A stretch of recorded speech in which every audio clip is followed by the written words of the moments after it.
a puree party. I'm Greg. I'm Julie, and we're the Crafty Winers.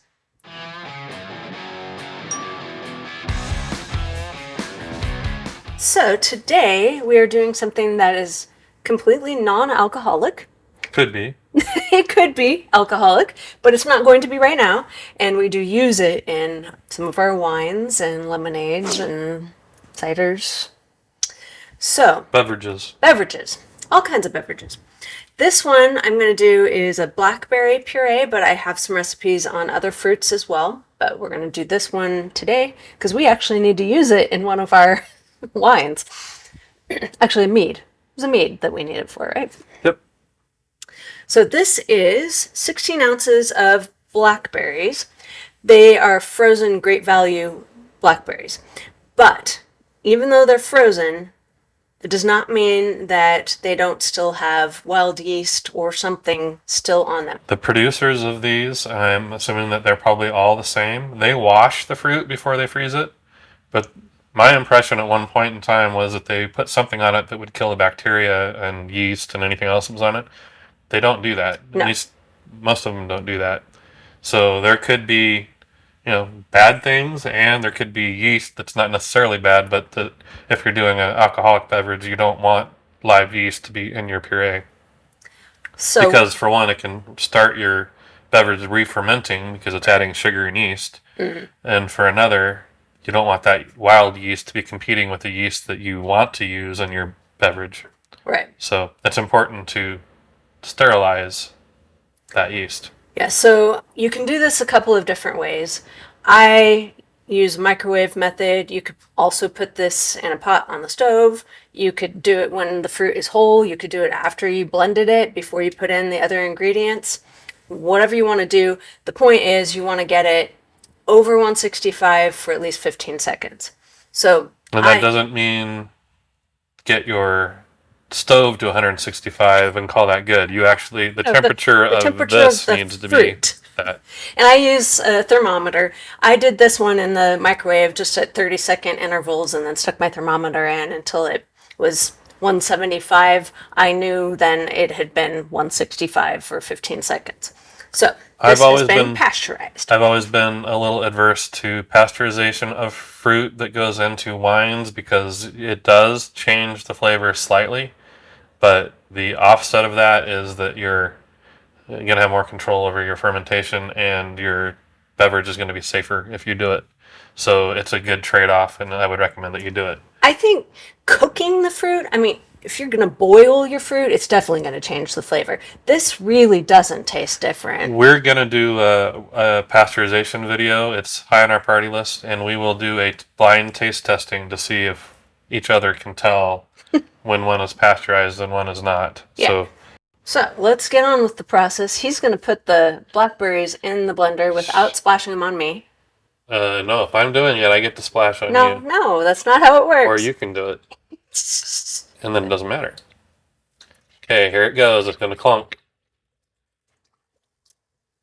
I should have worn my poncho. I think we're good. Oh, now you're letting your defenses down. That's when I strike. All right. Okay, so I've done this. I've created this recipe by trial and error, so I did it a little bit at a time, but I know what the measurements that I like are. Obviously, it's to your taste, and each fruit could be slightly sweeter or slightly more tart. So She told me she was after like a jam type sweetness level. yes, with a little bit of zing to it also, because you don't want to take away that completely. No, and you do want the zing, aka Citric acid, for preservation, correct. or you'll need to use this right away. So, in this particular recipe, I ended up with 13 total tablespoons of sugar and 1 teaspoon of citric acid. So I'm just Blackberries. for blackberries. Each one is a little bit different, and I will read off the other ones after we get done with this You will want to. You can use this as a basis, and then always add either more zing or more sugar based on, or less sugar. And based on what you want. you can start with a lot less than 13 and just taste it every once in a while and do it to taste. In our recipes, this is going to be the recipe that we're using for, in this case, blackberry puree. So if you do it this way, you'll know that you're going to get the same sweetness, tartness level as we do in our drinks. So, yep, we used this on the blackberry wine that we just tasted. Yep. Okay, so I'm going to go ahead and just put all of that in and not take you through the whole tasting process because I know what I like. to press start now? Not yet. We should have the lid on first. Are you keeping track? Nope. Okay. Intentionally. Plausible deniability. You know, I probably could have, transferred this into cup measurements, but, I just like to. I'll put it up on the screen. I just like to spoon it out. How many tablespoons? 13. And then 1 teaspoon of this. I told the puppies that they were going to get a blackberry, but she said no. I didn't want to mess up my measurements. It's exactly 16 ounces. So puppies are going to have to get something else. I will give them something else. We've got some duck a la mutt. Can we have one too? Sure. You want one?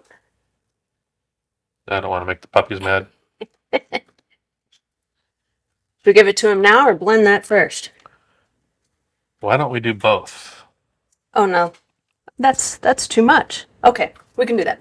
So I don't know about your guys' blender, but most of them have a puree setting. You could also use a food processor for it. This says milkshake on the top and puree on the bottom. So I guess it's both. Take your pick. Is it a milkshake or puree? It's going to be a blackberry milkshake. Okay.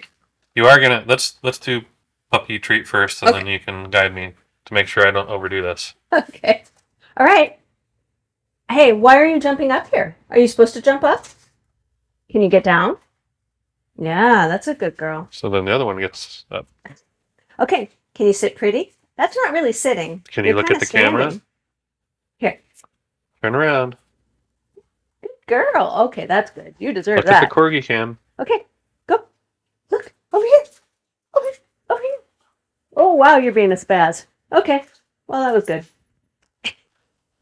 Good job. Okay, stop me when it's done. Okay. You can't really overdo it because it's going to be blended anyway, so sometimes I just start it and walk away. But we will go ahead and taste this, though I know what it tastes like. So with this amount of citric acid, how long do you think this is going to stay good? Well, I can always keep it in the fridge, but, I mean, we've bought puree before, and we've kept it for months, and it had citric acid. The puree that we buy that also has citric acid as a preservative, I think is good for almost a year. Yeah. Don't know that you'd want to count on this being good that long, but... Also, you could put it in plastic containers, jars, and freeze it. Or Tupperware. And freeze it and keep it for years, if you wanted to. Headroom, just like with wine, is going to be important. You don't want to have a lot of exposure to oxygen, so filling up your jar almost to the top is going to be important. Almost to the top, because anybody who's frozen liquids knows it expands If when you're it freezes. Yeah. But I'm going to just scoop a little bit of this out so we can taste it. I'll let you. Oh, what are we drinking? Oh, it is actually one of our Chardonnays. Thought it was good. Yeah, it is good. It's warm because we've been filming for a while. But it's still good. Yep. There's no doubt that it's blackberry. No, it tastes really good. Nice and sweet, a little bit of zing. And now this is going to go in one of our meads. So I use you can use any kind of, I just like ball canning jars, but you could put it in any type of jar, a pickle jar that you've washed out, anything you want. And we usually use 10 ounces at a time, so I fill these to 10. For our drink recipes. Yes. This particular... How many pounds of fruit makes 10 ounces? Stop. Okay, that's a little more than 10. That's fine. Where's the... Oh, there's marks on the side. Yes. You can pour some out. I can... this is going to be So with blackberries, I don't know why, for whatever reason, some of my recipes come out to exactly 20 ounces, and the blackberry one, if we had a spatula to scoop all of this out, comes out to 18 Do we have a ounces. spoon we haven't licked? Oh yeah, the one in the bowl from the scooping it in. They don't make these blender containers No, with getting they the don't. stuff out in mind. But this particular recipe, I use a pound just because it's easy for a recipe to tell people how much to use. But you could increase this, double it, whatever you wanted to. I'm going to take a little bit of this out. Make it 2/8. Where's that spoon? Oh, right. So this ends up being 2 jars of 8. The nice thing about canning jars is they do have the measurements on the side. That's why I like them. Okay, that's about And this was how many pounds? 1 pound, 16 ounces. I mean, 1 pound and So- or 16 ounces. Since this came out, did it come out to exactly 2/8? Pretty close. Yep. So if you wanted 10 ounce, which is what we shoot for with our drinks, then you'd want to use a little more than A little pound bit more, of yeah. blackberries. It's pretty close. And that is our blackberry puree. I usually write on the top of the lid what it is and put a date on it so you know when you canned it or didn't can it. Oh, you could can this. If you have a can, you just boil it and it would stay good for a really long time. True. I don't have a canner. And also probably cooks a slight bit again, but It does, but it keeps it from, I mean, it keeps it preserved. depends for on what years you're going to and do with years. it. Yeah. We're going to actually use this tomorrow in our mead. Yeah, So we are. So, that being said, I do have recipes for 3 other fruits, and I have a couple of them right here. I don't have any cherry made right now, but I've got a strawberry and a blueberry, which are really yummy. This tastes just like strawberry preserves. And the strawberry puree takes the same amount of fruit, 1 pound, pasteurized, and so its yield was different. That's more than 10 ounces, right? Or is that it's different size? I've got it in That's- 2 jars. It actually comes out to 20 ounces. And I guess it depends on the amount of juice that's in the fruit. It's got 14 tablespoons of sugar and 3/4 teaspoon of citric acid, and it comes out to 20 ounces. And it is really good. And the blueberry, also 1 pound, pasteurized. It only takes 12 tablespoons of sugar. Blueberries are sweeter. And half a teaspoon of citric acid, because you don't want your blueberries as zingy as some other fruits. And it yields 18 ounces also, like the blackberry. And then cherry, Dark sweet cherry. dark sweet cherry. I mean, you could use any kind of cherry, but this one is for dark sweet cherries. And also 1 pound. 5 tablespoons of sugar only because they're a lot sweeter than all of the other fruits that I've been using. Half a teaspoon of citric acid. And it comes out to 14 ounces. So actually, the sugar does make a difference in the yield also. Sure. Yeah. We will be using these in future videos for different things, so we'll refer to this video when we do those so you'll know what we're talking about.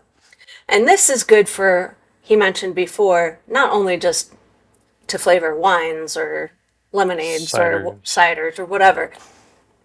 You could use this in regular non-alcoholic lemonade just to make a nice blackberry lemonade or strawberry lemonade like you get at Applebee's.